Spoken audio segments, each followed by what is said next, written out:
सका जी फिर पता ही नहीं किया है ना सका जी को तुमसे। बोली श्री लक्ष्मी नारायण भगवान की श्रीमन नारायण लक्ष्मी नारायण श्रीमन नारायण लक्ष्मी नारायण श्रीमन नारायण नारायण नारायण श्रीमन नारायण नारायण नारायण श्रीमन नारायण भवतारायण श्रीमन नारायण भवतारायण लक्ष्मी नारायण नारायण नारायण लक्ष्मी नारायण नारायण नारायण। बोलिए श्री लक्ष्मी नारायण भगवान की अनंताचार्य कृपया वेदांत द्वय पारगम रामकृष्णांग्रि सद्भक्त विश्वक्सेन मुनिं भजे कासायं यज्ञसूत्रं शुचिवपुषि तथा चोद्वपुण्ड्रं च बाले यस्यास्ते दक्षस्ते कलिकुमतिगिरीन्द्रेन्द्रवज्रं त्रिदण्डं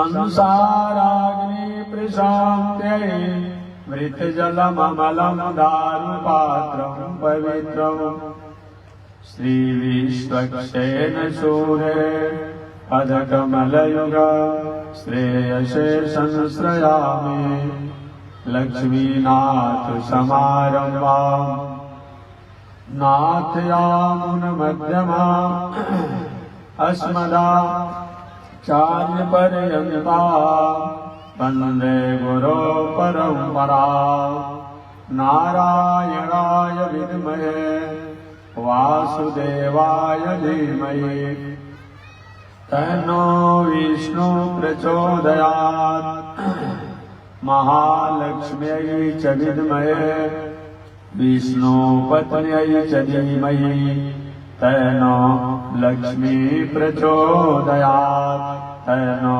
लक्ष्मी प्रचोदयात्। परमाराध्य श्री लक्ष्मी नारायण भगवान नित्य वंदनीय पूज्य गुरुदेव श्री त्रिदंडी स्वामी जी महाराज के जुगल चरणों में कोटिशः नमन। भगवत भागवत आचार्य कैंकर्य पारायण महानुभाव अभी आप वृंदावन से चलकर आए हुए जगत गुरु रामानुजाचार्य स्वामी चतुर्भुज जी द्वारा कथा श्रवण कर रहे थे। पावन भूमि पर पावन कथा को मैं भी निवेदन कर रहा हूँ। पावन कथा प्रसंग अंतर्गत आज कथा का समापन दिवस है, कल जब की पूर्णाहुति है। तो आज प्रथम दिन मैंने निवेदन किया था, चाहे जीवन में किसी भी परिस्थिति में आप हो, उन परिस्थितियों में अगर हम भगवान नारायण को याद करते हैं तो कहीं न कहीं किसी न किसी प्रकार से हमारी रक्षा करते हैं। कुछ लोग कभी कभी कहा करते हैं कि महात्मा जी काहे के पूजा, काहे के पाठ, काहे के जग, काहे के दान, काहे के तीर्थ, काहे के व्रत। हमारे भाई चले गए, हमारी पत्नी चली गई, हमारे पुत्र चले गए, हमारे बाबा चले गए, हमारे अमुक संबंधी चले गए।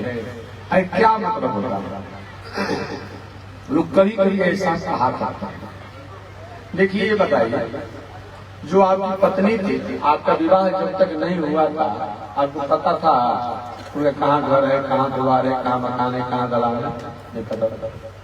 आपका बेटा जो था, क्या उस बेटे के जन्म से आपको पता था कि कहाँ से था? कि गलती तो हमारी है। कि हम दूसरे की व्यवस्था, दूसरे की वस्तु को भी अपना मान लेते हैं। देखिए, आप रेलवे स्टेशन पर जाइए, आप गाड़ी स्टेशन जो होता है, बस डिपो कहा जाता है, बस स्टेशन कहा जाता है, वहां भी जाइए, सबके साथ मिल व्यवहार, खान पान, उठ बैठ होते रहे। लेकिन जितने रेल में यात्री हो, रेलवे स्टेशन पर जो हो, अब सबको अपना बना लेंगे, अगर कहीं उनसे विचरण हुआ तो दुख तो होगा ही आपको।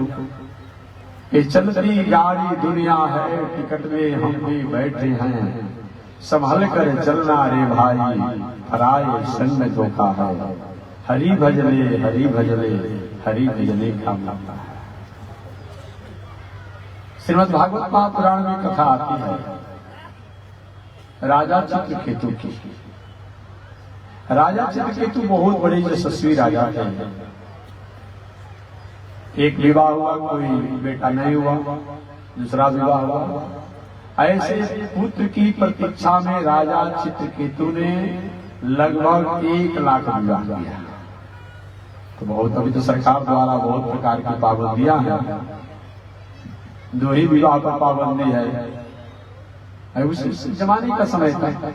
एक व्यक्ति ने हमसे पूछा था कि महात्मा जी ये बताइए कि संतान की बात होती है तो क्या आपके शास्त्रों में तो बताया गया है कि एक पत्नी से 10-10 संतान को भी अधिकार प्राप्त होता है इस संसार में जन्म देने का। अभी 2 ही 3 पर सरकार कहती भाई अब इस पर संयम कीजिए, तो सारी सरकारी सुविधा बंद कर दो। इस पर क्या आपका विचार है? तो हमने कहा कि जिस देश में रहना चाहिए, जिस काल में रहना चाहिए, वो राजा की व जो शासक हो उसके नियमों को पालना करना चाहिए। उस समय के शासक थे, उनकी अलग व्यवस्था थी।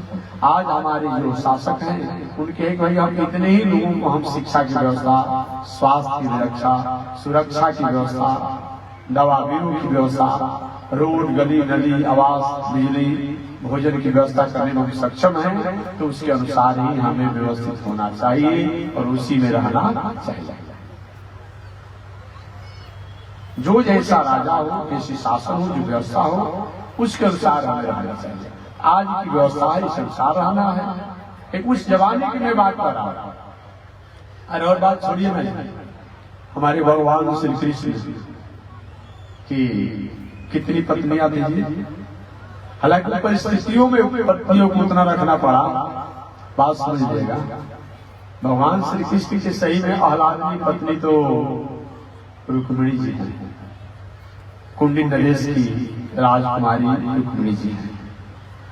लेकिन इसके साथ साथ इसके अलावा भी परिस्थितियों के कारण, हालांकि हमें भागवत नहीं जाना, हमें अपने मूल पता पर आना है, लेकिन मैं आपको याद दिला दूं कि कुछ कहता है कि कृष्ण भगवान 16,108 विवाह कर सकते हैं। हम 2-4 करते हैं तो लोग टीका टिप्पणी करते हैं। अरे भाई, कृष्ण भगवान आप नहीं है।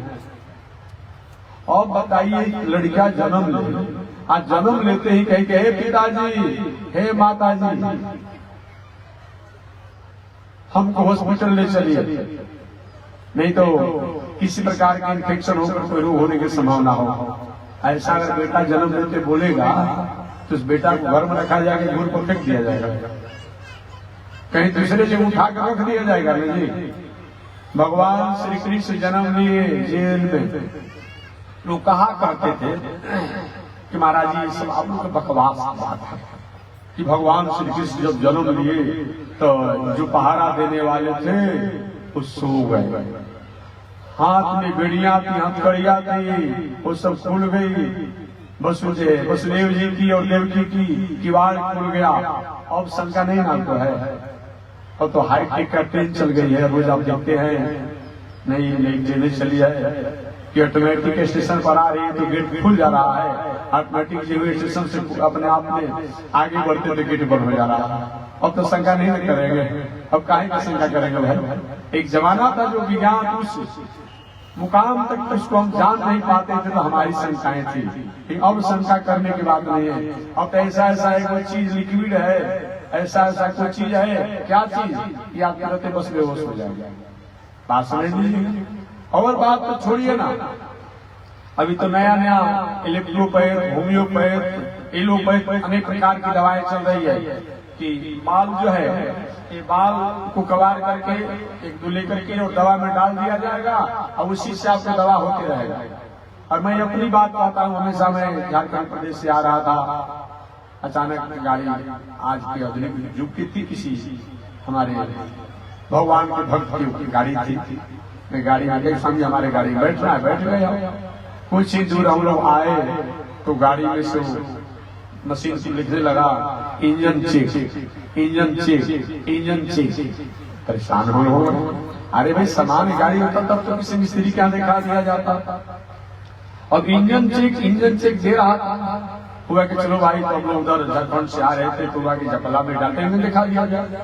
डाल्टनगंज 1-2 घंटा मिस्त्री का महाराज कुछ समझे में नहीं आ रहा क्या करें। फिर हम लोग जपला लाइक सिस्टर गाड़ी को वहां दिखाए, वहां से डेहरी आया, डेहरी से हम लोग बारून आए। आने पर एक अनुभवी मिस्त्री था, स्वामी जी ये सब बनेगा नहीं, कहाँ से गाड़ी खरीदा गया है, कहीं मालिक जो गाड़ी को कहीं यहाँ से खरीदा गया है, वहाँ फोन लगाइए। अब फोन लगाया गया तो उन्होंने कहा कि अच्छा ये गाड़ी का लेने का नंबर होता होगा, एक से बताइए क्या नंबर है, कोड जो होता है कुछ। अब उसके अनुसार क्या कि कंप्यूटर में उसने देखा तो देखने के बाद वो ये गाड़ी में कुछ नहीं है, आप जितना समय पैसा बर्बाद किए फालतू बर्बाद हो गया। आप द्वारा जो गाड़ी चलाने वाला जो चाबी है इसका बटन दब गया था गलती से, इसी से गाड़ी लॉक हो गई थी, गाड़ी लॉक हो गई। अब समझिए क्या गाड़ी हम लोग कहे डेहरी बारून है, गाड़ी शोरूम कहाँ है, और वहीं से कंप्यूटर से किया ठीक किया, यहाँ गाड़ी हमारी पूर्वी गाड़ी चली। ये कौन बड़ी बात है भाई। और ऐसा प्रश्न आप महानुभावों द्वारा होता है तो शायद आप वैज्ञानिक युग में रहने के बाद भी अपने को हजारों वर्ष पीछे की तरफ अपने को ढके हुए हैं। ऐसा प्रश्न मत कीजिए।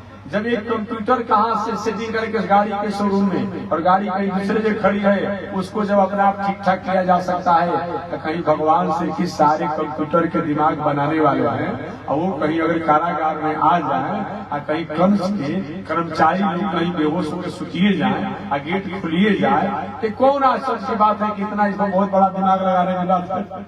अब लगाने की बात नहीं है।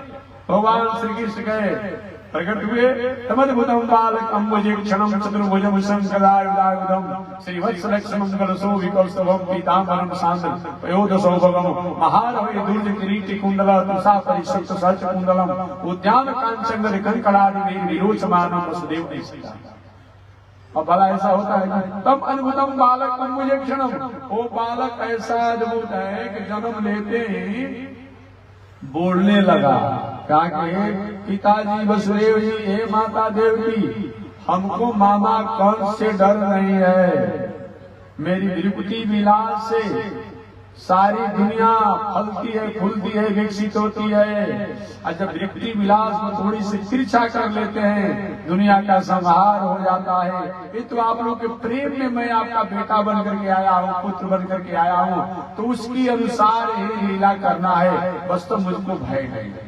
अगर आप लोग भयभीत हैं तो हमको गोकुल में भेज दीजिए, गोकुल में पहुंचा दीजिए, वही नंद बाबा गोकुल में पहुंचा दीजिए। आप कथा जानते होंगे। मैं कहना ये चाह रहा था कि कृष्ण भगवान जो किए वही आप करेंगे, राम जी जो किए वही आप करेंगे। अब सीता जी की परीक्षा राम ने कैसे दिया। आज भी आपकी पत्नी कहीं अपने सहेली के यहाँ चली गई हो, किसी विवाह में, शादी में, आयोजन में, परोजन में, अगर नहीं हम तो शंका तुम्हारे पर है, तब मैं घर में घुसने दूंगा और रहने दूंगा। महाराज कौन से क्या करेंगे, हम परीक्षा लूंगा। अब राम जी लकड़ी बोझ करके आग लगा करके जला करके और सीता जी उसी को बैठा दिया गया। सीता जी को कुछ प्रभाव नहीं पड़ा कि हम जी राम जी के भगत हैं तो हम भी वैसे ही परीक्षा लेंगे। अभी लकड़ी बोझ करके आग लगा करके पत्नी को बैठा दीजिए, फिर तुम्हारे मन में कोई शंका है, पत्नी से हाथ धोना पड़ेगा, हथकड़ी लगा करके जेल में जाना पड़ेगा, अब भूतिन बन करके घर में आपको परेशान कर देंगे। यही काम करेंगे आप। अब राम जी जो के वही आप काम करेंगे, कृष्ण भगवान का ही आप काम करेंगे। 10 दिन के कृषि और पूतना जैसी बलशाली राक्षसी को ये दुनिया से कल्याण कर दिए, इसलिए वो काम को उदाहरण देना अच्छी बात है, लेकिन दे देता है उदाहरण। कुछ लोग उदाहरण ऐसा दे देता है, ऐसा नहीं होना चाहिए। इसलिए मैं कहना चाहूंगा कि वर्तमान समय में, वर्तमान समय की ही हमें अपने अनुसार कार्य करना है, उनसे नहीं। तो सतयुग में की बात है, राजा चित्रकेतु, राजा चित्रकेतु की 1 लाख पत्नियां थी। भगवान श्री कृष्ण के कितना थी? 16,108। क्यों थी? आपने कोई विचार किया? सही में ईमानदारी से तो भगवान श्री कृष्ण का विवाह रुक्मिणी जी के साथ हुआ। कभी कभी लोग कहते कि महाराज जी ये राधा जी के बारे में बहुत शास्त्रों में नहीं, राधा जी राधा कृष्ण राधा कृष्ण तो हम लोग कहते रहते हैं, रुक्मिणी का कभी नाम नहीं लिया जाता है। लेकिन शास्त्रों में कहीं पढ़ा जाता है तो रुक्मिणी जी की ही बात आती है, राधा जी की बात तो कभी कभी, अरे भागवत में तो राधा शब्द ही ना के बराबर है। विद्वानों ने राधा शब्दों को अर्थ करने ही रहा है, करना ही चाहिए, करना ही चाहिए।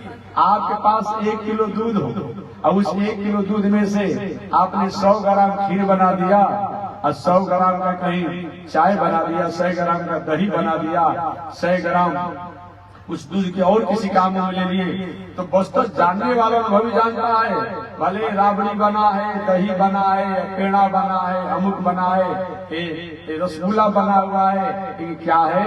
ये दूध का ही बना हुआ है। ठीक उसी प्रकार से चाहे राधा रूप हो, रुक्मिणी रूप हो, अमुक रूप हो, जितने रूप होना हो, आपके पास चावल है और चावल की अनेक व्यंजन बना दिए।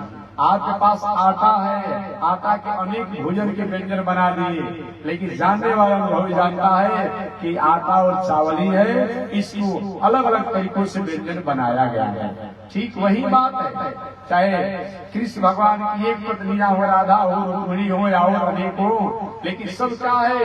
वो अलग अलग अंशों से बसता वो लक्ष्मी की अंशावतार ही मानी जाती है। तो राधा जी का नाम क्यों नहीं आया? इसीलिए राधा जी का नाम बहुत नहीं आया कि राधा जी कृष्ण की आह्लादनी शक्ति है। ट्यूबलाइट माइक तभी कहा जाता है जब माइक की आवाज आप तक खींच कर पहुंचाने के। एक केवल आवाज न खींचे, इसको माइक नहीं कहा जाएगा, इसको प्लास्टिक, लोहा इत्यादि द्वारा संबोधित किया जाएगा। एक कहीं कबाड़ा खाना में चला जाएगा और जब आवाज खींचकर आप तक पहुंचाता है तो माइक कहलाता है। कृष्ण राधा से कहीं अलग नहीं है और राधा कृष्ण कहीं अलग नहीं है। ईसा नाम जगतोष वेंकटपते विष्णु पराम प्रेयसी तदवक्षस्थलमीतवास रसिकाम तच्छांति संवर्धने पदमालंकृत पाणि पल्लव जुगाम पदमासनस्थां श्रियं वात्सल्यादि गुणोज्ज्वलां भगवतीं वंदे जगन्मातरम, वंदे जगन्मातरम। एक बात और कह दूं, कुछ लोगों द्वारा राधा कहते हैं, महाराज जी राधा नाम ही जपने को कहते हैं, कहने कहते हैं संत महात्माओं की अपनी भावना। लेकिन मैं निवेदन करना चाहूंगा, अब बताइए पतिव्रता नारी कौन कहलाती है? पतिव्रता नारी वही होगी जो उसका पति का आदर भी उसको अच्छा लगता हो। अगर उसके पति का आदर न किया जाए और उस नारी का आदर किया जाए तो नारी वस्तु पसंद नहीं होती है। याद रखिएगा, हम राधा जी को आप मानिए, लक्ष्मी जी को मानिए, सीता जी को मानिए, राम जी को मन में मत करिए, नारायण को मन में मत करिए, कृष्ण को मन में मत करिए। ये कोई मानना है जी? ये कोई मानना है? नहीं नहीं। इसलिए हमारी सही उपासना जो होती है कब? जब हम उन राधा को माने, उन लक्ष्मी को माने, उन सीता को माने, साथ ही साथ राधा के साथ कृष्ण को भी माने, साथ ही साथ हम नारायण को भी माने, साथ ही साथ हम राम को भी माने। ऐसा होता है तो सही में हमारी उपासना हिष्ट होती है, पुष्ट होती है, संतुष्ट होती है। याद रखिएगा, केवल अगर आप लक्ष्मी की उपासना करते हैं, राधा की उपासना करते हैं, सीता की उपासना करते हैं, याद रखेंगे रावण भी लक्ष्मी जी की उपासना करता था, कंस भी लक्ष्मी जी को मानता था। दुनिया में कौन ऐसा व्यक्ति है जी जिसको लक्ष्मी नहीं चाहिए? साधु जी, स्वामी जी, असामी जी, असामी, जितने दुनिया में स्वामी जी हो, दुनिया में हो, सबको लक्ष्मी चाहिए। लेकिन लक्ष्मी के साथ अगर नारायण नहीं रहे, राधा के साथ कृष्ण नहीं रहे, सीता के साथ राम नहीं रहे, तो कभी कभी भटकाव होने की संभावना हो सकती है।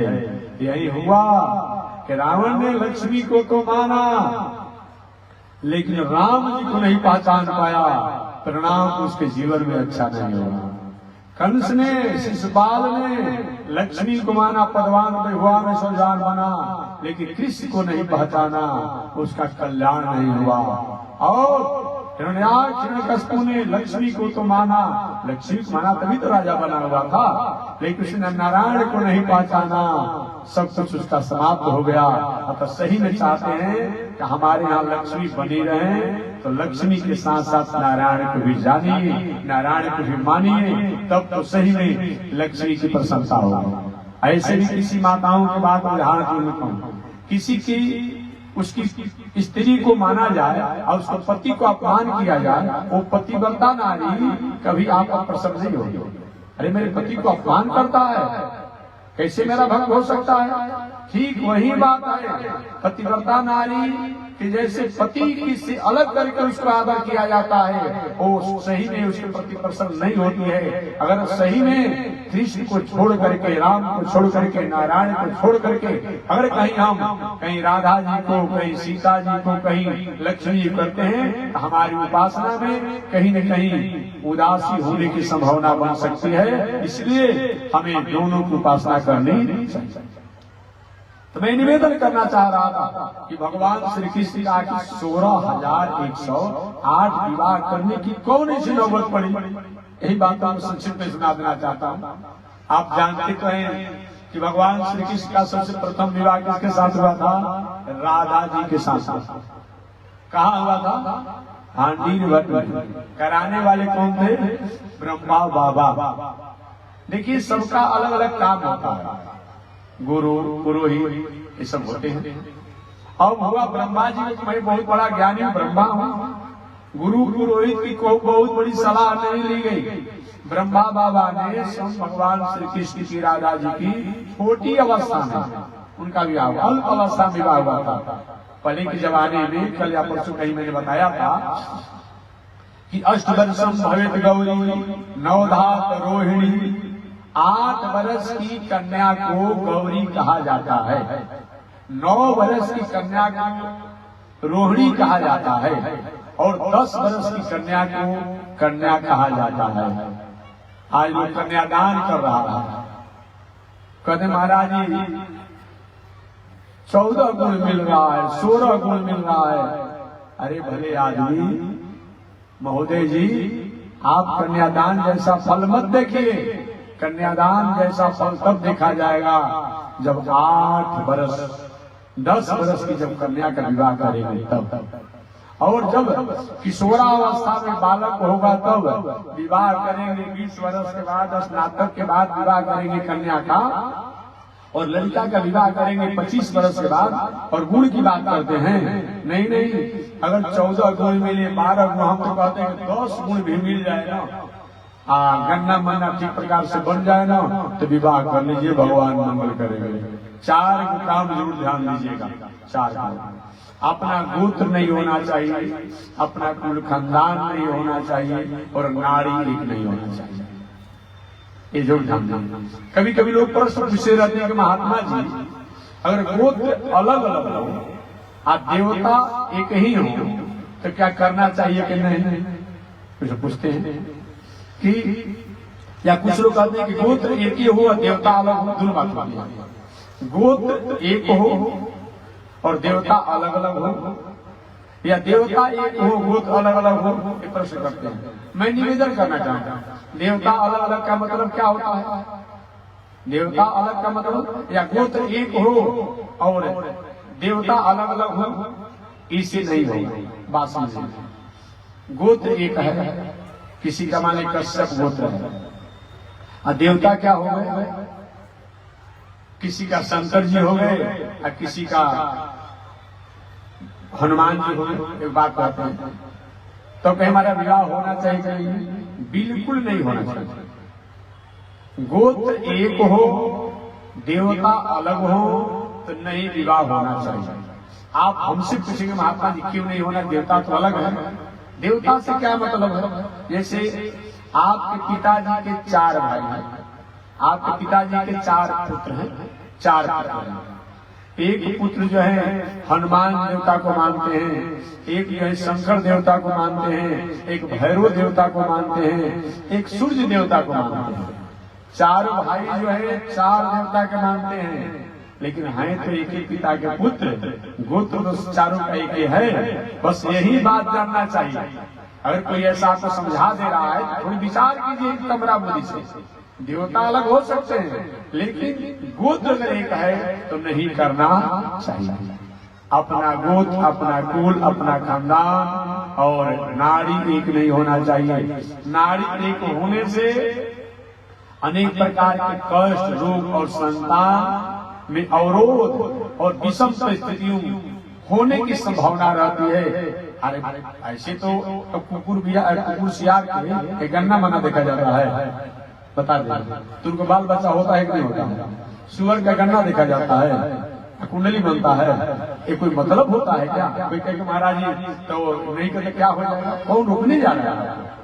लेकिन जब आप मानते हैं शास्त्रीय बातों को तब मैं कह रहा हूँ, नहीं मानने वाले कौन क्या करेगा, कौन पूछने जा रहा है? लेकिन अगर मानने वाले हैं सही में, आधा इधर और आधा उधर मत हो जाए। अपना कुल, अपना गोत्र, अपना खानदान और नाड़ी को बना करके अपने स्वजातियों में विवाह होना ये बताया। तो भगवान श्री कृष्ण का प्रथम विवाह राधा जी के साथ हुआ था, क्योंकि भगवान श्री कृष्ण 11 वर्षों तक ब्रज, गोकुल, वृंदावन इत्यादि मिलाकर के रहे हैं। तो 11 वर्ष के भीतर ही प्रथम विवाह हुआ है राधा रानी जी से। बात समझेगा, मांडीर वक्त में जो है ब्रह्मा जी कराए थे।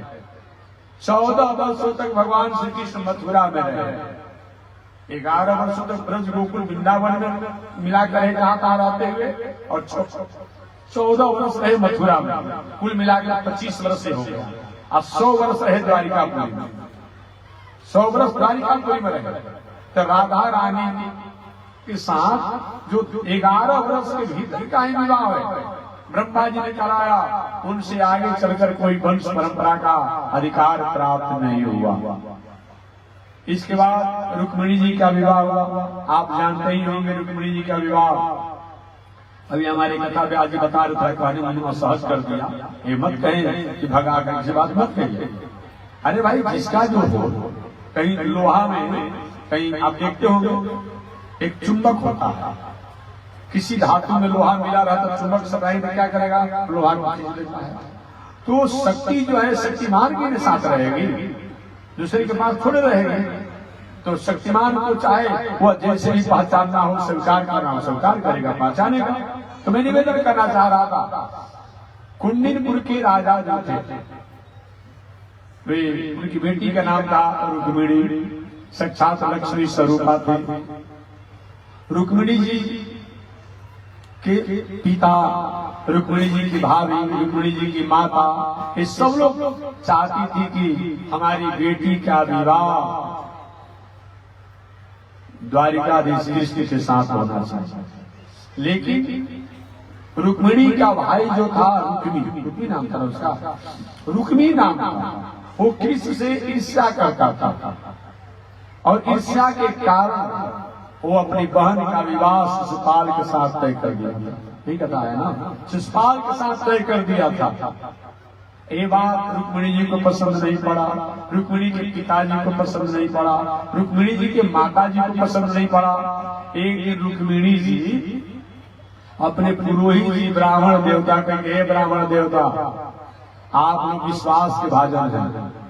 देखिए, ब्राह्मण एक ऐसा है, तो जी को गुरु पुरोहित हम लोग कहते हैं, वो विश्वास का पात्र होता है। भले कोई किसी को धोखा दे दे ब्राह्मण होकर के, तो सही में ब्राह्मण होने में उसे कहीं न कहीं खोट है, नहीं होना चाहिए। अजी आप विचार करते हैं, जिस बहू को लेकर के, जिस दुल्हन को लेकर के दुल्हा राजा अपने घर पर आते हैं विवाह करके, इस अपनी दुल्हन को दुल्हा राजा ने उसका मुखमंडल नहीं देखा है, मुख नहीं देखा है, हाथों को स्पर्श तक नहीं किया है, और पुरोहित जी भी जब विवाह करके आता है और कथा होता है तो क्या करते पुरोहित जी, तिलक लगाना हुआ तो घूंघट को उठा करके हल्दी से और दही का तिलक किया जाएगा। कितना बड़ा विश्वास है ये, कितना बड़ा विश्वास है। कभी अब विचार करते हैं, हाँ जब रक्षा बांधना होता है तो कलाई में रक्षा बांध देते हैं। इतना बड़ा विश्वास दिया गया। ऐसे होने पर भी अगर ब्राह्मण देवता लोग अपने स्वरूप को न समझे तो कहीं न कहीं उनके भाई ऊंट है। कई बार मैं आ रहा था तो मैंने देखा कि लिखा हुआ था कि मिश्रा जी का मुर्गा का फार्म कृपया पधारिए। धन है मिश्रा जी, सिंह साहब का मुर्गा का फार्म कृपया पधारिए। और दुनिया में कोई व्यापार में नहीं रह गया है। अब मुर्गा का फार्म खोलेंगे और शराब का ठिका चलाएंगे? नहीं नहीं। और ऐसा कोई करता होगा थोड़ा विचार करिएगा, ये आपका स्वरूप नहीं है। मैं निवेदन करना चाहता हूँ, नहीं नहीं, परिस्थितियां तो हमारी संकुशल होती रहती हो। अगर जीवन में कहीं ऐसा होता हो इस पर विचार करिए और संशोधन करिए। सैकड़ों सैकड़ों प्रकार के हजारों हजारों प्रकार के व्यापार दुनिया में बताए गए हैं। बहुत से मछली पालन करता है, बहुत तो सुअर पालन करता है, बहुत तो बकरा बकरी पालन करता है। ये कोई मतलब होता है? एक बात मैं निवेदन कर दूं, चीख का काम करने वाला व्यक्ति, ये चीख का काम है, ये चीख का काम करने वाला व्यक्ति धन तो कुछ समय के लिए कमा लेगा, लेकिन उस धन द्वारा आत्मतुष्टि और संतोष और शांति प्राप्त नहीं होगी। एक बार एक महोदय जी ने हमसे कहा था कि महाराज जी आपसे बात करना है, कैमूर जिला में बात करिए। और इसे एक बात यही करना है, कहीं का मंदिर बनाना चाहते हैं बनाइए। कहते एक बात और सुन लीजिए, बोलिए। क्या यही कहना चाहते हैं कि पूरे जिला का मछली का पोखरा का ठेका हमारे जिला में, जितना ताल पोखरा है तो हम सोचते उसमें कुछ फायदा हुआ है इसे कि मंदिर बना दें। हमने कहा कि नरक नहीं होगा, नरक होगा। ये कोई धर्म होता है? ये कोई धर्म होता है? अब शराब का होम डिलीवरी करिए और पैसा निकाल के महाराज जी का भंडारा में दे दीजिए, ये कोई मतलब होता है? नहीं नहीं, ऐसा करते होंगे तो थोड़ा सा विचार कीजिएगा। हमको मत दीजिए, तुलसी पत्ता तुमको के दे दीजिए। हाँ, उसको पैसा नहीं मांग रहे हैं, लेकिन अगर कहीं जीवन में ऐसा हो रहा है तो थोड़ा सा उसको विचार कीजिए। अब होम डिलीवरी शराब में करेंगे, आपका लड़का बाल बच्चा पर क्या संस्कार पड़ेगा? कभी विचार करते हैं? नहीं नहीं, सरकार का काम है, सरकार कानून बनाते रहे, बिगाड़ते रहे, इसको संशोधन करते रहे, लेकिन हमारी नैतिकता क्या होती है? जिस कर्मों से, जिस आचरण से, जिस व्यवहार से, जिस उठन बैठन से, जिस रहन सहन से, जिस खान पान से हमारे परिवार का स्वरूप बिगड़ जाए वह आचरण नहीं होना चाहिए। अगर सही में शराब हमारे जीवन का अंग मानते हैं तो कितना भी बड़ा शराबी के पियक्कड़ क्यों न हो, लेकिन शराबी पियक्कड़ नहीं चाहता है कि हमारा बेटा, हमारी बेटी, हमारा भाई, हमारा परिवार सब जो शराबी बन जाए। इससे मालूम पड़ता है कि शराब पीना हमारा जीवन का अंग नहीं है, किसी कारण से गलत आचरण हमारे में लग गया। अगर अपराध करना, हिंसा करना सही में अगर हमारा धर्म है तो हम अपने बेटा को भी कोई मारता तो हम उस पर कहीं रोते नहीं। हमारे बेटा पर, हमारे परिवार पर किसी प्रकार का कुछ खरोच आ जाता है तो हमको कष्ट होता है और हम दूसरे के साथ अपराध करते हैं। अगर सही में हिंसामय जीवन होना ही जीवन की पहचान है, आपका नाती है, आपका बेटा है और दौड़ते ही आपको गोद में आना चाहता है, अचानक से पत्थर के कंकड़ से ठेस लगा, गोड़ कट गया, खून गिर रहा है, आप भी रो रहे हैं, बेटा भी रो रहा है, नाती भी रो रहा है, छोटा अवस्था में है। आपको कभी दया आती है कि मुर्गा के, बकरा के मूड़ी गलीच करके पेट में हजम कर जाते हैं? महाराज जी हम नवरात्रों करते हैं, हम शिवरात्रों करते हैं। अरे 360 दिन नवरात्र शिवरात्रि से क्या होने वाला है? कुछ होने वाला है? बोरी आदत सुधार लो बस हो गया भजन, और मन की तरंग मार लो बस हो गया भजन। एक बात और मीठी मैं आपसे करना चाहूंगा, जहाँ पर लाश को जलाया जाता है उसको शमशान कहा जाता है, और जहाँ लाश को दफना कर गाड़ दिया जाता है उसको कब्रिस्तान कहा जाता है, और जिस पेट में कांचा या पक्का दूध डाल दिया जाता है वो कहीं शमशान और कब्रिस्तान से आपका पेट और शरीर कम है क्या? जहाँ जहाँ आपका पैर पड़ेगा वो शमशान और कब्रिस्तान जैसा ही दोष लगेगा। शमशान में जाते हैं, धुआं लग गया तो जल छिड़कते हैं और नहाते हैं। अब पेटे को शमशान बना लिया है और कब्रिस्तान बना लिया है, उसकी कैसे शुद्धि होगी? कोई शुद्धि होगी? विचार करते हैं आप? इसलिए कहीं जीवन में हमारा खान पान, रहन सहन, उठन बैठन, कहीं बोल चाल बिगड़ गया हो, उस पर विचार कीजिए। एक बात और मैं कहना चाहूंगा, धर्मराज युधिष्ठिर जैसे राजा जुआ के कारण इतने बड़े कष्ट को स्वीकार करना पड़े और हम लोग अगर जुआ की नशा में हो जाए तो हमारा सर्वस्व जाने से कोई रोक नहीं सकता है। क्योंकि कलयुग का डेरा जो है, कलयुग का निवास जो है, मुख्य रूप में 4-5 चीजों में बताया गया है। एक क्या है? सोना। तो कौन सोना? सोना माने धन भी होता है और सोना माने सोना भी होता है। जो धन गलत तरीका से हम कमाते हैं उसमें कलयुग का वास होता है। बात नहीं। दूसरा, झूम बराबर झूम शराबी। केकड़ को देखे नहीं कभी, जब पी लेता है तो सारी दुनिया उसकी पॉकेट में रहती है, जब तक नशा में रहेगा। किसी को समझता है वो शराबी? कभी नहीं समझता है। और जब भी नशा उतर गया, देखिए ऐसा मुंह पर उसको 12 बजता है कि समझ में नहीं आता। इसीलिए शराब में कलयुग का वास होता है। शराब में नशा, जो भी नशा हो रहा है, नशा में कलयुग का वास होता है, हिंसा में कलयुग का वास होता है, जुआ में कलयुग का वास होता है। और जो बाजारू स्त्रियां होती है, जो अपनी संस्कार संस्कृति मर्यादा का भूल करके कहीं भटकाव से अपना जीवन जीती है, वहां भी कलयुग का वास होता है। अतः इस पर विचार करना चाहिए। अन्यथा कितना भी धन संपत्ति पद प्रतिष्ठा मिल जाएगा, कलयुग माने क्या होता है? कलयुग तो हम कह देते, कलयुग का अर्थ क्या होता है? जिस दिनचर्या में कलह ही प्रिय हो, उसका नाम क्या है? जिस दिनचर्या में कल छपट उपद्रव अन्याय अनिति द्वारा ही जो हमारे जीवन की प्रवृत्तियां बन गई हो, वृत्तियां बन गई हो, उसका नाम क्या है?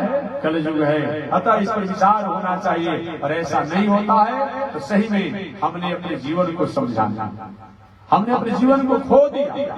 तो मैं निवेदन करना चाह रहा था कि भगवान श्री कृष्ण का विवाह रुक्मिणी जी के साथ लगभग रुक्मिणी के पिता द्वारा,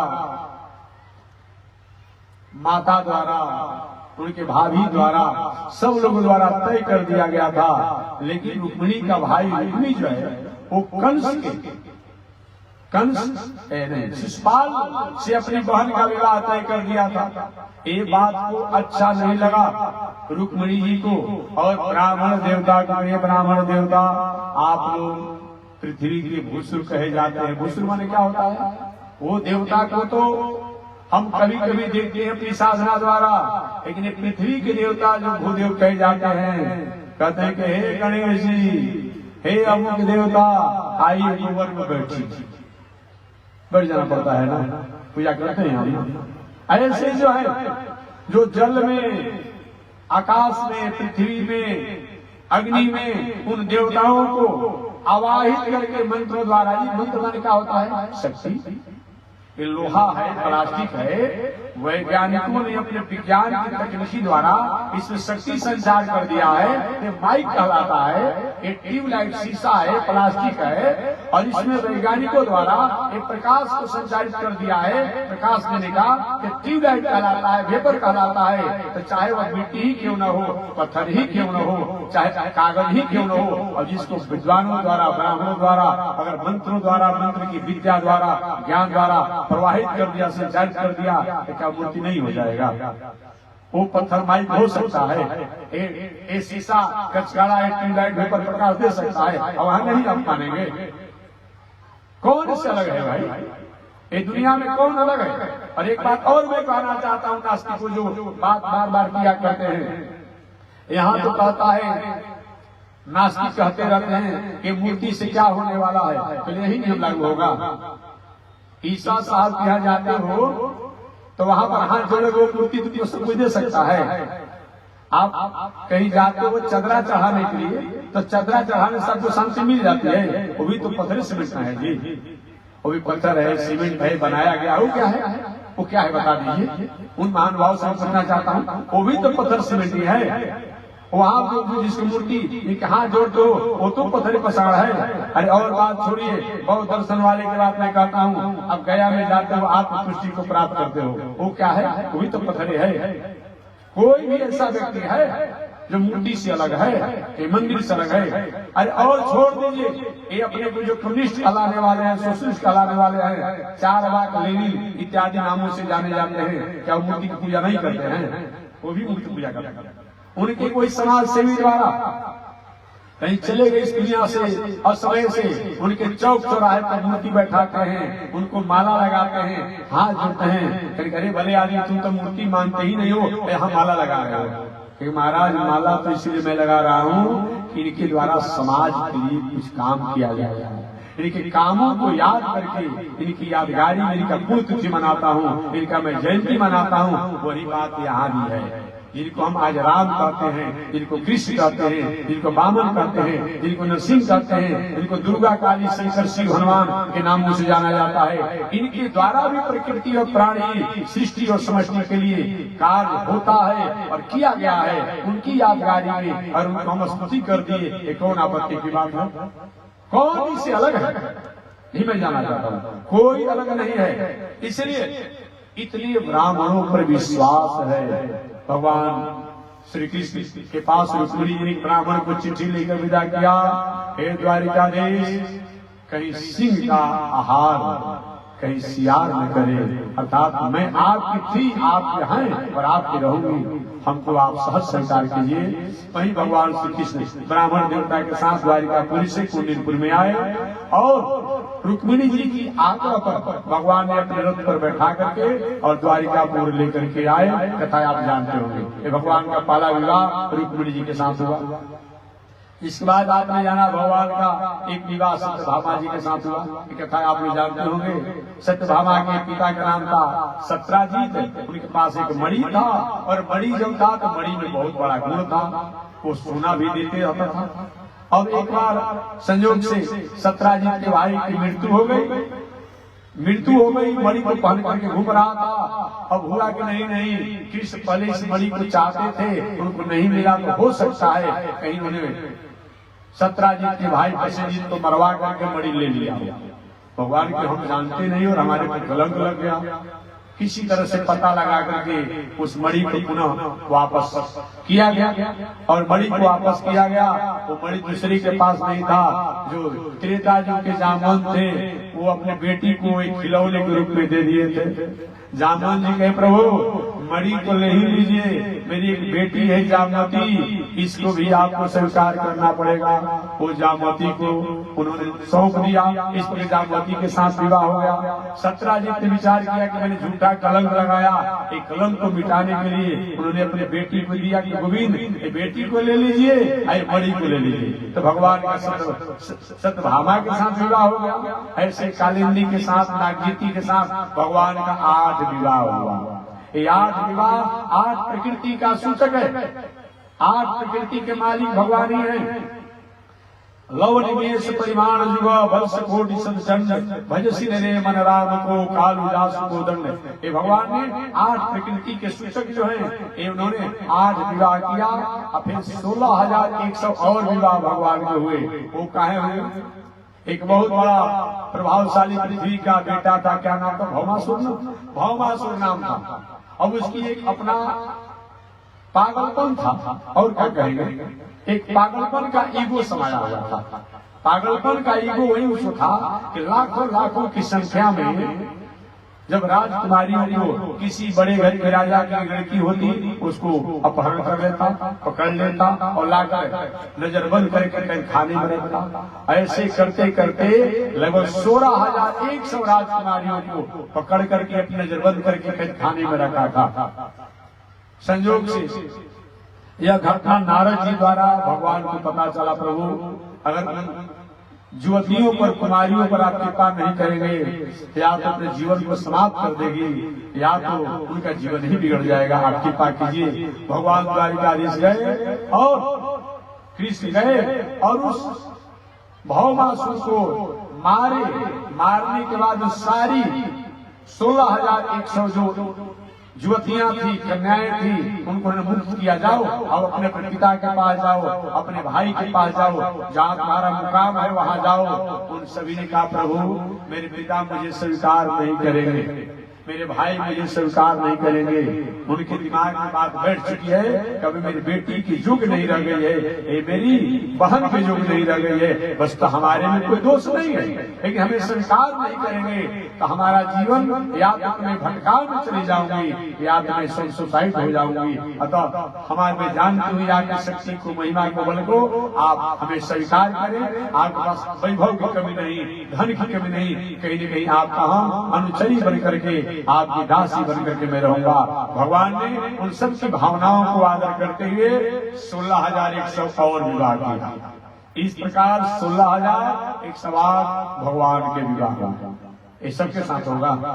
एक पत्नी के से विवाह करने के बाद कितना टेंशन में रहते हैं आपको पता नहीं है, आपको पता नहीं है जी। एक व्यवहारिक हादसा सुना था। एक बार श्रीमान जी ने 2 विवाह कर लिया था। भगवान करे किसी का 2 विवाह ना हो, भगवान करे कि नहीं, और उन्होंने कर लिया था। अब रोज पत्नियों द्वारा खिंचाई होता, जाति सेवा करने के लिए रात्रि में एक हाथ पकड़ के खींचने लगती। आपने कहा था ये काम करने के लिए नहीं लाया, अरे देवी जी भूल के कल ले आ दूंगा, काम है पकड़। दूसरा बाह पकड़ लेती, खींचने लगती, क्यों नहीं सामान लाया। यही झंझट चलते। अच्छे आदमी थे, बड़े आदमी थे, धनी आदमी। संयोग से एक बार चोर जो है चोरी करने के लिए उन्हीं के भवन में घुसा, देखा कभी कोलाहल हो रहा है, वार्तालाप हो रहा है, उनकी सैया के नीचे सोने का जो है उस नीचे घुस कि जब सो जाएंगे तो मैं चोरी करूंगा। अब क्या हुआ, पत्नियां आई और दोनों जो खिंचाई करने लगी। खिंचाई जब करने लगी, अब संयोग से रहा जाएगा जी ऐसी घटना देकर के वो चोर हंसने लगा। और चोर जब हंस देगा तो फंसेगा नहीं, वो हंसने लगा चोर, धरो पकड़ो पकड़ो, चोर है चोर है चोर है। अब क्या क्या पकड़ लिया गया राज कर्मचारियों द्वारा। अब पकड़ करके न्यायाधीश जी ने कहा कि तुमको वो दंड दूंगा कि तुमको जीवन भर याद हो जाएगा। चोर ने कहा हुजूर आपको जैसा दंड देना हो दंड दीजिए, लेकिन श्रीमान जी को दंड जो मिला हुआ है वो भगवान करे किसी को भी ऐसा दंड न। 2 विवाह करने का फल वही मैं आपको बताया। तो आज के जमाना में कितना परेशानी है, विवाह करने के बाद पूरा जीवन देखते नहीं है, पूरे जीवन भर पत्नी को संतुष्ट करने के लिए, रिझाने के लिए आप क्या नहीं कर देते हैं, फिर भी उनको आप पूरा रिझा नहीं पाते हैं, तो आप भगवान से तुलना कर लेंगे। लेकिन वही भगवान श्री कृष्ण जब 16,108 विवाह किए, एक भी पत्नी कोई नाराज नहीं होती, सबके लिए अलग अलग भवन, अलग सारी व्यवस्था थी। अतः भगवान से, देवी देवता से अपनी तुलना नहीं की जाए। यही मैं कहना चाहता था, इस कथा को समझाने के लिए इतना विस्तार से मैंने कथा कर दिया।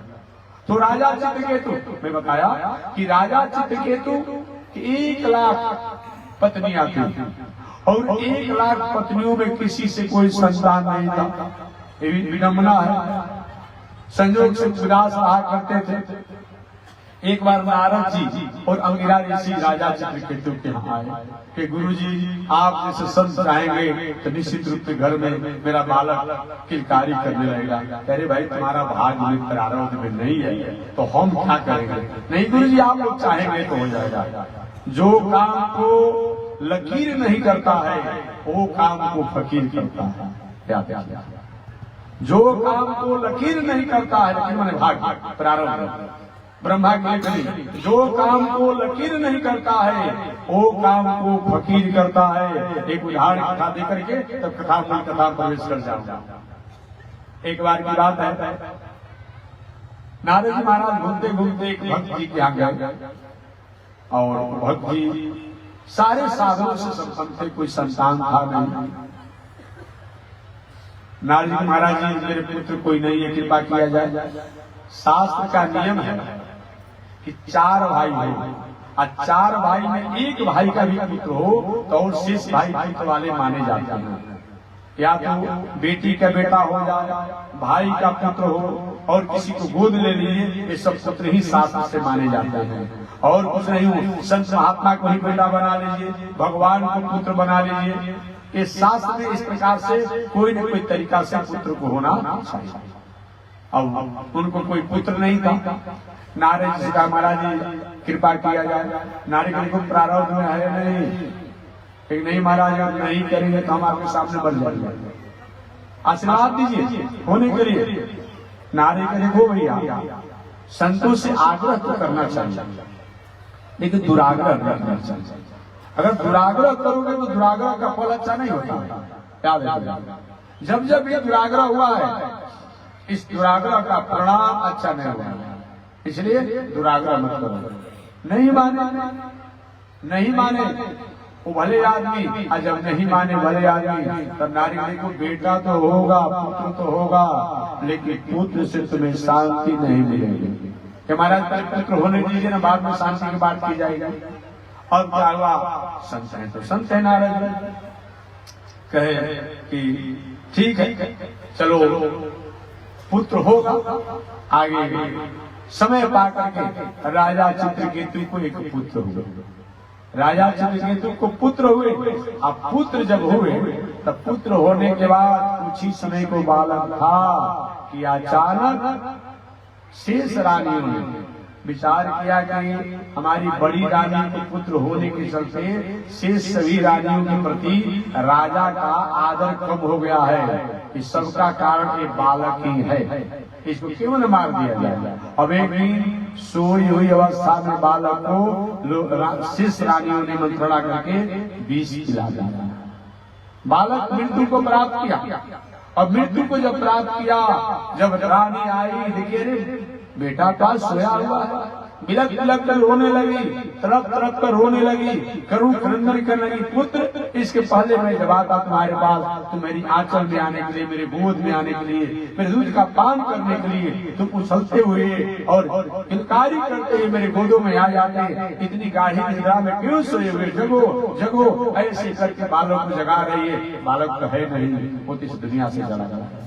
यह घटना से राजा चित्रकेतु को भी रोने लगे और राजा के रोने से मालूम पड़ा पूरा प्रजा ही रोते रोते पागल हो जाएंगे। संयोग से घूमते घूमते पुनः नारद जी आ गया। नारद जी आए तो देखिए जिसको पुत्र हुआ था उसको तो पुत्र चला गया। और देखकर राजा जी महाराज जी हमारे पुत्र को जिला दीजिए नहीं तो हम मर जाऊंगा। नारी मैंने कहा था ना, मैंने कहा था तुमसे कि पुत्र से तुम्हें सुख नहीं होगा, तुम नहीं माना। अब हम क्या करें, नहीं महाराज जी आप आशीर्वाद दीजिए। अब क्या हुआ, नारद जी अपनी संजीवनी विद्या द्वारा, अपनी तकनीकी द्वारा, अपने मेडिकल साइंस द्वारा उस बालक को प्राणों को भी वापस कर दिए। हालांकि आज हमारे वैज्ञानिकों द्वारा इस पर भी रिसर्च चल रहा है कि आत्मा को कैसे वापस किया जाए। अभी सफलता नहीं है लेकिन पहले विद्या हो चुकी है। अब नारद जी कहते हे बालक उत्तिष्ठो जगो, अरे तुम्हारे माता पिता प्रजा सब रो रही है, क्यों दुखी कर रहे हो। ऐसे जब भी नारद जी कहे वो बालक जो पड़ा था वो बोल पड़ा। अब राजा चंद्र अरे बेटा कितने जोरों से सो गया था, आओ मेरे गोद में, तुम्हारे लिए मैं रोते रोते हमारा आंख अंधे जैसा हो गया। कहा कि परिचय बताइए, कौन आप? मुझे पहचानते नहीं हो, मैं तुम्हारा पिता हूँ। कितने नंबर के, यही कथा में सुनाना था तो कथा प्रसंग में बहुत आगे बढ़ गया था। कितने नंबर के मेरे पिता हैं? राजा चित्रकेतु का तुम्हारे बहुत पिता है क्या? और कोई पिता है क्या? हाँ, ये हमारे अनेक पिता हैं, अनेक पिता हैं। अच्छा, और इतना कहकर को बालक चला गया, आत्मा उसी चली गई। राजा चित्रकेतु समझ गए ये दुनिया जो है ये सब त्याऊ है, न कोई किसी का बेटा, न कोई किसी का पत्नी, न किसी का बाप, न कोई किसी का भाई। ये चलती गाड़ी दुनिया है, टिकट ले हम भी बैठे हैं, संभल कर चलना रे भाई, पराये संग में धोखा है। हरि भजले हरि भजले हरि भजने का मौका है। और राजा चित्रकेतु वही जो है जाकर के साधु बन गए। आज तो कल्या पुरुषों मैंने बताया था, अब इस काम पर साधु बनाया जा रहा है कि अमुक व्यक्ति आज में विरक्त हो गया, भला ऐसा होता है क्या? आज मैं सन्यासी हो गया, आज मैं विरक्त हो गया, आज मैं सदाचारी हो गया। सदाचारी का आचरण नहीं करेंगे, अष्टांग परिग्रह सदाचारी हो जाएंगे। विरक्त नहीं बनेगा, विरक्त अष्टांग विरक्त हो जाएंगे, असन्यासी हो जाएंगे। आज यही चल रहा है। जैसे और कुछ जो सिर्फ ब्रेक चलता था, उसी आज भी जैसे किसी में होते हैं ना कि स्कूल में पढ़ना ना पड़े सिर्फ ब्रेक बन जाता है। अब यही काम साधु साई में हो गए। अब कुछ दिन पहले एक सूचना आई थी, भला बताइए कि हाँ दुनिया चला गया है, ये कोई मतलब होता है? बहुत दिनों तक साथे रहा जाता है, तब साधु का एक दूसरा अक्षर हमारे में आ जाता है। और राजा चित्रकेतु साधु तो बने नहीं थे, एक साधु वेश बना लिए, असाधु वेश बना लिए थे। घूमते घूमते वही राजा चित्रकेतु जहाँ शंकर जी अपनी पत्नी पार्वती जी के साथ बैठे थे वही पहुंच गए। संत महात्मा सनक सनंदन इत्यादि लोग कथा सुन रहे थे भूत भावन शंकर जी से। ये तो साधु बने थे, अनुभव था, अनुभव तो था नहीं। और वहाँ ये शंकर जी पार्वती जी को उल्टा बोलना शुरू कर दिए। जो शंकर कहते हैं लोग, कहते हैं शंकर जी हैं, थोड़ा भी सहूर है इनको, तमीज है इनको, ऐसे ही बैठा जाता है। एक बूढ़े आदमी पत्नी को बगल में बैठाए हैं तो नई पीढ़ियों को क्या संदेश जाएगा, नई पीढ़ियां क्या शिक्षा लगी? थोड़ी भी लज्जा नहीं लग रही है? शंकर जी कुछ बोले ही नहीं, लेकिन पार्वती जी से बर्दाश्त नहीं हुआ। गए पापी ऐसी तुम्हारी बुद्धि यहाँ भी आकर के पाप में हो गई है। अरे हमारे पति हैं, हम पति के पास बैठी हुई, ये कौन ऐसे तुमको सहज लगा जो ऐसा तुम बार बार हमारे प्रति भी करे हो? जाओ तुम्हारी बुद्धि पापी है, पापमयी है, जाओ मर करके राक्षस हो जाओ। वही राजा चित्रकेतु अगले जन्म में मर करके वृत्रासुर बना। वृत्रासुर बना। छोटी सी गलतियां हमारे लिए बहुत बड़ा परिणाम का सूचक हो सकती है। इसलिए बुद्धि जस्य बलम कर, बुद्धि से विचार करके तब हमें धन बल का प्रयोग करना चाहिए। ऐसा अगर नहीं करते हैं तो हमारे जीवन में बुद्धि द्वारा कभी कभी न प्रयोग किया जाए तो हम गलत मार्गों पर चले जाएंगे। तो मैं निवेदन करना चाहता था, हमारे आपके जीवन की पहचान क्या है? विषम से विषम परिस्थितियां जीवन में आवे, फिर भी हमें अच्छे कर्मों का त्याग नहीं करना चाहिए। कुछ रुका देते हैं कि महाराज जी बेटा चला गया, पत्नी चली गई, भाई चला गया, पिता चला गया, क्या मंदिर, क्या पूजा, क्या पाठ, क्या जग। एक पहले क्या थे, जितने दिन के लिए थे आपके साथ रहे। अगर सही में आप कहते हैं कि चले गए तो हमें काहे करेंगे, नहीं करेंगे, लेकिन पूजे पर छोड़ेंगे अपने बेटा बेटी पत्नी भाई बंधु कि चले जाने पर मरने पर असमय में क्या आपने भोजन छोड़ा है? क्या नहीं छोड़े? कोई छोड़ा है? क्या आपने बोलना छोड़ा है? क्या नहीं छोड़े? आप चलना छोड़ा है? क्या नहीं छोड़े? आप सोना छोड़ा है? क्या नहीं छोड़े? आप भोजन छोड़े नहीं, आप बोलना छोड़े नहीं, आप सोना छोड़े नहीं, आप चलना छोड़े नहीं, आप खाना छोड़े नहीं, आप पानी पीना छोड़े नहीं, आप सांस लेना छोड़े नहीं, तो पूजा कहाँ छोड़ दी? क्यों छोड़ दी?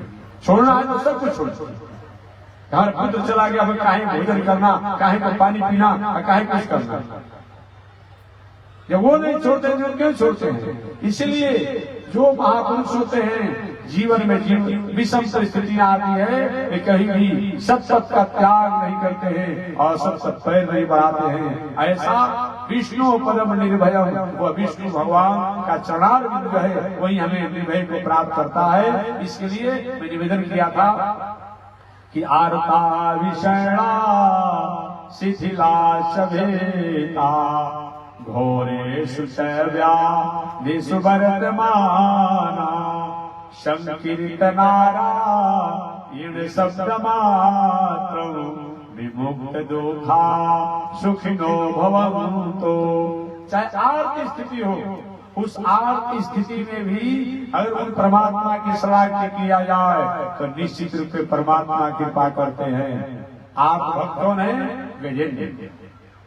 गजेंद्र विषम परिस्थिति में था, सारे परिवार के लोगों ने जवाब दे दिया, पत्नी ने जवाब दे दिया, फिर भी देवता लोग जवाब दे दिए। गजेंद्र ने कहा कि इस दुनिया की जो रक्षा करते हैं, दुनिया की जो सृजन करता है, उनको मैं प्रणाम करता हूँ। और भगवान ने हरि अवतार धारण करके उस गजेंद्र की रक्षा की।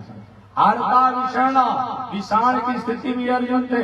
कुरुक्षेत्र के मैदान में गए, 11 अक्षौहिणी सेना कौरवों के पक्ष में थी और 7 अक्षौहिणी सेना पांडवों के पक्ष में थी। कुल मिलाकर कितना हो गया? 18 अक्षौहिणी। 11 अक्षौहिणी सेना कौरवों के पक्ष में थी, दुर्योधन के पक्ष में थी, और 7 अक्षौहिणी सेना धर्मराज ऋषि पांडवों के पक्ष में थी। कुल मिलाकर के 18 अक्षौहिणी सेना है। एक तरफ 7 अक्षौहिणी, एक तरफ 11 अक्षौहिणी। सबसे पहले अर्जुन भगवान श्री कृष्ण के रथ पर आरूढ़ होकर के भगवान श्री कृष्ण अर्जुन के रथ को हाँकने वाले बने, क्योंकि भगवान ने कहा था कि देखो भैया, दोनों आदमी हमारे संबंधी हैं, मैं किसी का पक्ष लेकर के युद्ध नहीं करूंगा, और हम सब कुछ चाहता हो तो किसी घोड़ा का या किसी का रथ हाँकने का काम करूंगा। दुर्योधन से पूछे भगवान श्री कृष्ण, दुर्योधन जी आप क्या चाहते हैं? हमको चाहते हैं अपना सेवा कराने के लिए, अपना सेना की सेवा कराने के लिए, कि हमारे नारायणी सेना के साथ हैं। दुर्योधन ने कहा कि अगर कृष्ण रहेंगे तो बातें में भुलवा देंगे, हरा देंगे, इसलिए गोविंद आप नहीं चाहिए, आपकी नारायणी सेना चाहिए। वही कृष्ण भगवान की नारायणी सेना के सेनापति कृतवर्मा था। उस कृतवर्मा सहित नारायणी सेना, एक अक्षौहिणी सेना जो थी, वो दुर्योधन को दे दिया गया। और अर्जुन कहे प्रभु हमको तो आप ही चाहिए। वही अर्जुन ने कृष्ण भगवान को अपना सारथी के रूप में रखा। संग्राम क्षेत्र में जब अर्जुन पहुंचे तो देखे कोई मेरा मामा है, कोई नाना है, कोई चाचा है, कोई अमुक है, कोई अमुक है, सब तो मेरे प्रेमी जन ही है, किस पर हम बाण छोड़ेंगे। अब देख के व्यामोहित हो गए अर्जुन, और व्यामोहित होने के बाद कहते हैं गोविंद रथ रोकिए, आप अपने को अनुसूदन करते हैं, अरे मैंने शत्रुओं को नाश करने वाले मधुसूदन कहते हैं, मधु नाम के राक्षस को मारने वाले, मुरारी कहलाते हैं, मूर नाम के राक्षस को मारने वाले, और हमको अपने ही परिवार को मारने को कहते हैं, कुलहंता हम बनेंगे। नहीं थी जोत से गोविंद, हे गोविंद आप लगाने बजाने वाला काम कर रहे हैं, हमारे द्वारा हमारे परिवार को मरवाना चाहते हैं, मैं युद्ध नहीं करूंगा। भगवान के युद्ध करने कहते कहा है? ये बताओ निमंत्रण तुमने हमको दिया कि मैं तुम्हें निमंत्रण दिया हूँ? अब तो हाल उसी तरह से है जैसे कोई दुल्हा राजा जी विवाह तय हो जाए और जो नया होता है देखा देखी सब कुछ हो जाए, सब होने के बाद समय आना, टेंट लाइट माइक पंडाल सब कुछ हो जाए, कार्ड भी छप जाए, निमंत्रण भी दिया जाए, और बारात की तैयारी का बारात भी पहुंच जाए, और जे भी जब सिंदूर दान करने का बात आवे न तो दुल्हा राजा ने कि नहीं हम तो ब्रह्मचारी सन्यासी बने। अरे भले आदमी जब सन्यासी ही बनना था, तुमको बाबा बनना था, एक पंडाल लाइट माइक का कार्ड कहीं छपा दिया, एक ऐसी बुद्धि की बात है। अब वो जो बारात में वहीं को नाराज हो जाए, क्यों आप लोग आगे कहे आगे क्या कहेगा भरतिया? अरे भले आदमी तुमने कार्ड दिया था, निमंत्रण दिया था, तब मैं आया हूँ, वही हाल अर्जुन की हो गई। अर्जुन भगवान कहे कि आपने बुलाया था, हम आए, आपने सबको बुलाया ना, आप भीख मांग रहे थे न्याय का, और न्याय का भीख मांग रहे थे, और आज कहते नहीं थी जोत से गोविंद।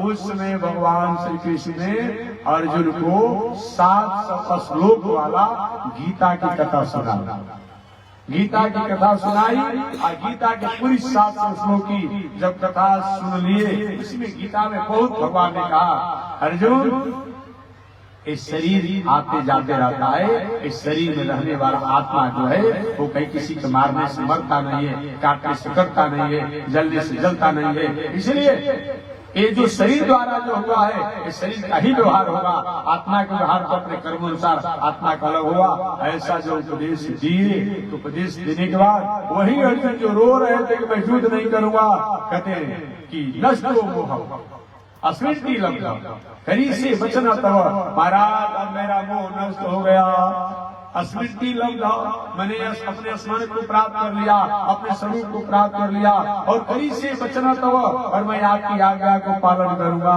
तो भगवान की युद्ध करिए, ये जो आपके सामने आपके मामा, आपके नाना, आपके जो चाचा दिखाई पड़ रहे हैं, ये चाचा मामा नाना नहीं रह गए हैं। ये चाचा मामा नाना होते, गुरुजी होते तो अन्याय करते। तो जो अन्याय का पथ पर चला जाता है वह व्यक्ति वह स्वरूप नहीं होता है, वह तो स्वरूप से हट जाता है। वही युद्ध हुआ और इस महाभारत संग्राम में 1 अरब 66 करोड़ 20 लाख 10,000 नरसंहार था।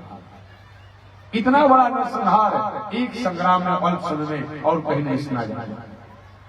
5-6 हजार वर्ष के अंतराल में तो ऐसा नहीं सुना गया जितना हुआ। 1 अरब 66 करोड़ 20 लाख 10,000 नरसंहार हुए।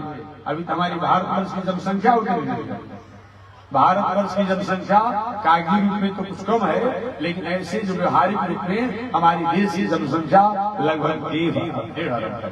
याद रखिए, हमारी देश की जनसंख्या लगभग 1.5 अरब है। कागजी रूप में कुछ कम है, कागज में कुछ कम है। 1.35 ही बताया जा रहा है। 1 अरब 35 करोड़ बताया जा रहा है, लेकिन 1.5 अरब मोटा मोटी है। और आपका एक पड़ोसी देश है, उसके पास भी लगभग जनसंख्या यही है।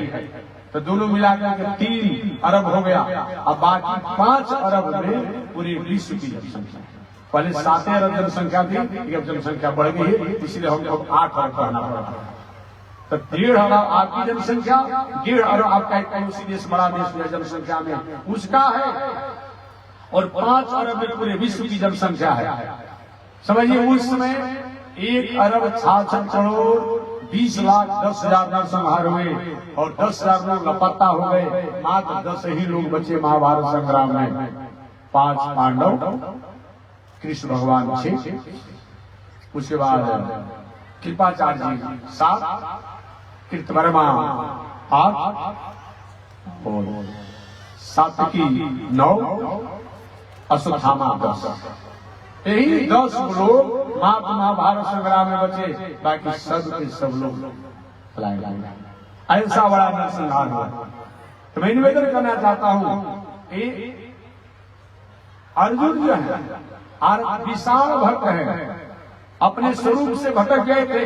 उस भगवान ने गीता को उपदेश दिया, तो विशाल स्थिति में भी अपने स्वरूप का पता न चले, तभी भगवान की शरणागति किया जाता है, तो हमारा मन होता है। आर्ता विषैणा शिथिला शभेता।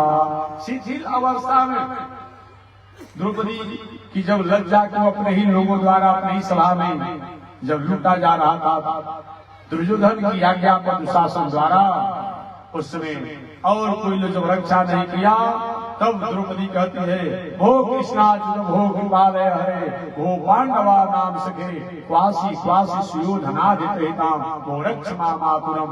हे कृष्ण, हे अच्युत, आपके रहते हुए मेरी लज्जा को समाप्त किया जा रहा है, आप रक्षा करें। भगवान ने उसमें वस्त्रावतार धारण कर लिया और दुशासन हट गया, लेकिन उसको पता ही नहीं चला कि हम क्या कर रहे हैं। ऐसे द्रौपदी की उस स्थिति में उन्होंने रक्षा किया है।